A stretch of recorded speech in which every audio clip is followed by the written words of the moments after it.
Коми введен особый противопожарный режим. Он будет действовать во всех муниципалитетах республики. Постановление правительства региона подписано в связи с предстоящим потеплением.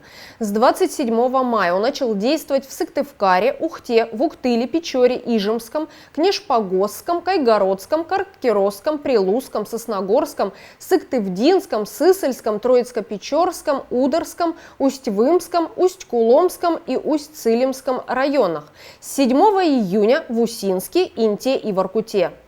На период действия особого противопожарного режима вводятся дополнительные требования пожарной безопасности. На территориях поселений и городских округов, территории ведения гражданами садоводства или огородничества для собственных нужд, землях сельскохозяйственного назначения и землях запаса запрещается проведение огневых работ, за исключением проведения аварийно-восстановительных. Нарушение требований пожарной безопасности в период особого противопожарного режима влечет за собой административную ответственность в виде штрафов. Противопожарный режим будет действовать до принятия правительством Республики Коми решения о его отмене на территориях населенных пунктов.